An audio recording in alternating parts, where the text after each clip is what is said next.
يا أيها الذين آمنوا اتقوا الله وقولوا قولا سديدا يصلح لكم أعمالكم ويغفر لكم ذنوبكم ومن يطع الله ورسوله فقد فاز فوزا عظيما. Para ramu Bapak Ibu sedherek-sedherek jamaah ingkang mulya, alhamdulillah sedaya puji kagunganipun Allah taala awit saking nikmat ingkang sampun paringaken dumateng kita sami. Dalu punika kita saged sarungan nglampahi kewajiban dumateng Allah ingkang arupi salat maghrib saged kalampahan kanthi berjamaah. Ugi dipun kanthi pengaosan rutin tiap malam Selasa. Yo sedaya menapa ingkang kita lampahi punika dening Allah dipun tampi kalebet amal saleh kita sedaya. Amin. Salawat ugi salam yo tetep kunjuk wonten rasadharan Nabi kita Rasulullah Muhammad sallallahu alaihi wasallam. Mugi lumampir dumateng wontenipun sumarbahing dumateng kita sami sedaya umatipun ila yaumil kiamat. Monggo kita bikak lanjuti sarengan dunia pengesan punika kanthi waosan basmalah. Bismillahirrahmanirrahim. Kita lanjutkan kajian kitab Riyadhus Shalihin, melanjutkan bab yang kemarin belum selesai, yakni perintah di dalam agama untuk menunaikan amanah. Di dalam Al-Quran dua ayat yang dikutip oleh Imam An-Nawawi. Yang pertama tentang amarat itu merupakan perintah dari Allah untuk kita tunaikan. Innallaha ya'murukum an tu'addul amanati, agar supaya menunaikan amanat-amanat itu ila ahliha, kepada para pemiliknya. Kemarin pun dipun jelasake pilih amanat punika kepercayaan, sehingga bentuknya banyak sekali. Misal jabatan itu juga amanah yang mananya.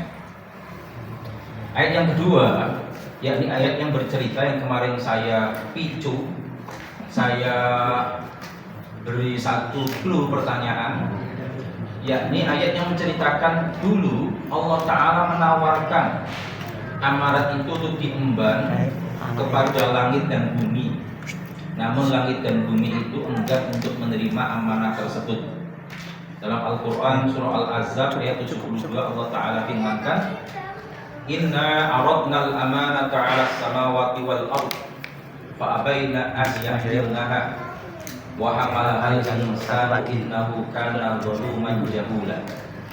Inna, sesungguhnya kami Allah aradna, telah kami Allah Ta'ala tawarkan, pintu akhir coro jawane al-amanah, al-amanata, satu amanat, bentuknya kata tunggal mufrad, al-amanata ilas samawati, kami tawarkan kepada langit-langit, wal ardi yahmilnaha, untuk mengemban, membawa amanah itu, wa hamalahal insanu, dan justru manusialah, yakni Nabi Adam, yang kemudian juga secara turun-turun kepada anak cucu beliau yang mengemban amanah tersebut. Fa abaina ayyahmilnaha, langit, bumi, gunung enggan untuk mengemban amanah itu. Wa asfaqna minha, duweni rasa khawatir, takut nek ora bisa menunaikan amanah. Wa hamalahal insanu, dan amanah itu dibawa, diemban oleh manusia. Innahu kana zaluman jahula, sungguh manusia itu banyak berbuat zalim, lagi juga banyak kebodohannya, ketidaktahuannya. Nah, hadirin rahimakumullah, kemarin saya kasih satu pertanyaan kritis. Macam amanah apa yang dulu Allah pernah tawarkan kepada langit dan bumi? Dan pertanyaan yang kedua, kenapa ketika Allah tawarkan kok langit bumi serta gunung-gunung itu ngemoi? Apakah ngemoi itu bukan satu bentuk tindakan pembangkangan? Berarti ono makhluk Allah sing bangkang kepada Allah selain iblis di zaman dulu. Hadirin ma'asyiral muslimin jamaah rahimakumullah. Yang pertama tentang macam jenis amanah apa yang pernah Allah tawarkan dulu kepada langit, bumi serta gunung-gunung. Misal dalam tafsir Al-Wasit dijelaskan mengutip beberapa pendapat para mufassir. Ada yang memaknai bahwasanya amanah itu dan amanah itu adalah amanah berupa hukum taklif, berupa tuntutan hukum di dalam syariat. Kalau berupa syariat yang diemban oleh manusia, ya segala macam perintah untuk dikerjakan dan larangan dari Allah untuk dijauhi, ditinggalkan. Intinya amanah yang Allah Ta'ala berikan, amanah berupa hukum syariat. Lantas ya muncul pertanyaan juga, ya apakah makhluk ciptaan Allah berupa langit, bumi, gunung-gunung itu memiliki daya nalar berpikir, daya keinginan sebagai manusia, ada daya karsa cipta dan juga daya rasa, daya karsa cipta rasa. Nah hadirin ma'asyiral muslimin rahimakumullah. Jadi terkait dengan pemaknaan apa bener-bener makhluk Allah yang berupa langit, bumi, dan gunung itu sama persis seperti manusia, bisa mengemban amanah berupa hukum syariat yang Allah Ta'ala berikan seandainya dia. Jadi para ulama ada yang memaknai secara hakiki. Secara hakiki ya dimana ya Allah Ta'ala firmankan semacam itu memang benar adanya kalau langit, bumi, gunung-gunung itu bisa mengemban amanah seperti halnya manusia. Lah kok bisa? Bukankah menurut kita matahari, langit, bumi, kemudian gunung-gunung itu termasuk jenis benda mati, menggui kita sani. Lah hadirin ma'asyiral muslimin jamaah rahimakumullah. Kalau kita kembali kepada ayat-ayat Al-Quran, sebenarnya apa yang kita sangka, kita kira sebagai benda mati, hakikatnya mereka itu tunduk patuh kepada Allah dan bertasbih memuji kepada Allah. Wa in min syai'in illa yusabbihu bihamdi. Tiada sesuatu pun makhluk dari Allah melainkan pasti bertasbih menyucikan Allah bihamdihi, dengan memuji Allah Subhanahu wa Ta'ala. Kemudian nanti ditegaskan oleh Allah, walakin la ta'lamuna tasbihahum, min wae kita menungso sing ora ngerti cara tasbih makhluk yang kita anggap mereka itu benda mati. Sehingga pendapat yang pertama itu hakiki, betul-betul mereka yang kita anggap mati, langit, bumi, dan juga gunung, jadi mereka sebenarnya mampu mengemban amanah itu. Hanya saja mereka abaina, enggan, wa asfaqna minha, takut kalau mengemban amanah itu. Dan hadirin ma'asyiral muslimin rahimakumullah. Lah kemudian juga muncul pertanyaan ikutan, pertanyaan selanjutnya, lah kok bisa ngomong sih?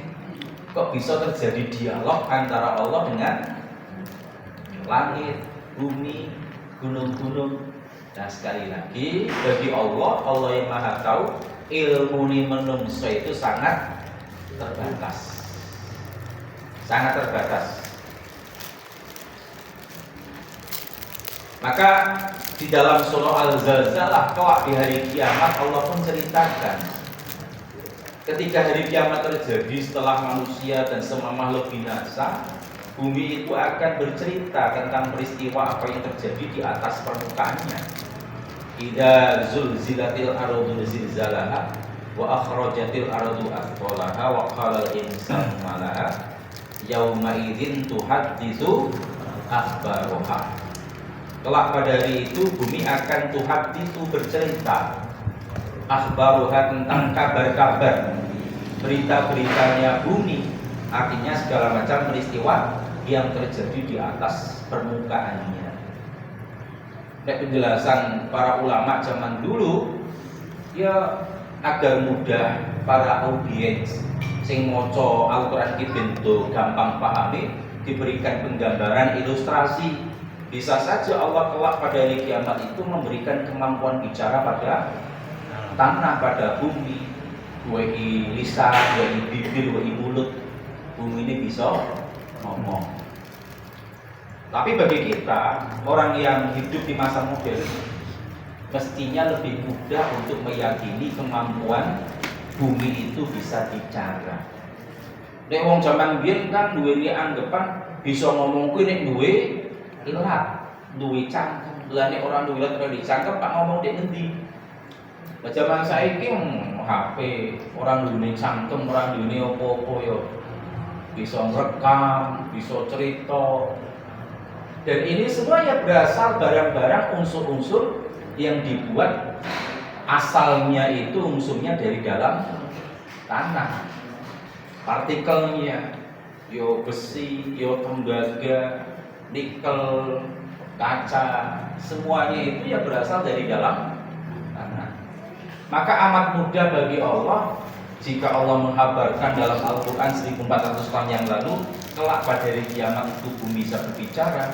Orang ini menungso sing akali terbatas dia bisa gawe perangkat yang kecil bisa menyimpan berbagai macam bentuk jenis file mulai dari tulisan, suara, video dan bisa menyampaikan, bisa ngetokake gambar. Nek wong zaman biyen kan nyawang koyo ini mesti gumun. Sakole gumun. Nah, sekali lagi kecanggihan teknologi semacam ini mestinya bagi kita juga mempermudah untuk menerima keimanan yang hal-hal itu barangkali lebih sulit diterima oleh orang pada zaman dulu kala. Hadirin ma'asyiral muslimin jamaah rahimakumullah. Yang kedua, ada yang memaknai penawaran Allah kepada langit, bumi, gunung-gunung untuk menerima amanah dari Allah. Ini hanya majazi, bahasa kiasan saja. Tapi kalau melihat bahasa Al-Quran, ya ada kata penegas, sungguh kami Allah Ta'ala tawarkan. Berarti itu pernah terjadi secara hakiki. Nah dampaknya apa? Nanti ya sebagaimana kita manusia ketika sudah mengemban amanah, konsekuensinya nek taat ya dapat oleh ganjaran, nek durhaka mbangkang terhadap amanah yang Allah Ta'ala berikan, ya menanggung konsekuensi dosa yang kelak dipertanggungjawabkan di akhirat dengan masuk ke dalam neraka.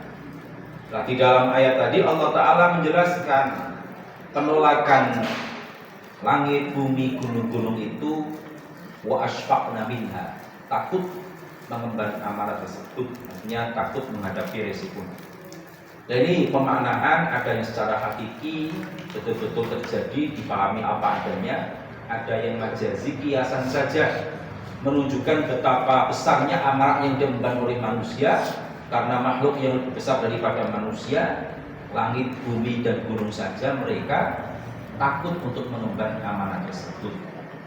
Nah yang kedua, jawaban atas pertanyaan fa'abaina ayahmilnaha.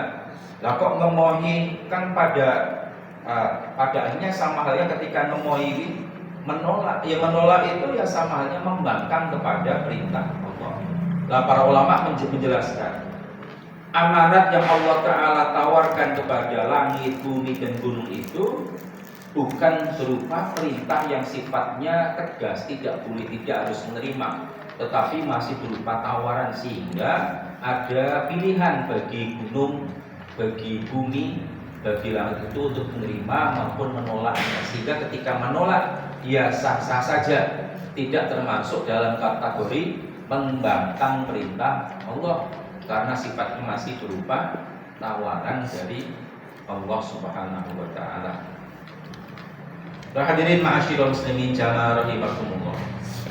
Rabillah mangke tentang kisah setelah proses yaumil hisab di padang mahsyar di dalam penutup surah An-Naba. Itu kan diceritakan ketika orang-orang kafir menghadapi pertanggungjawaban amal perbuatan mereka berupa kekafirannya kepada Allah, mereka iri kepada binatang-binatang, iri kepada makhluk Allah yang lainnya.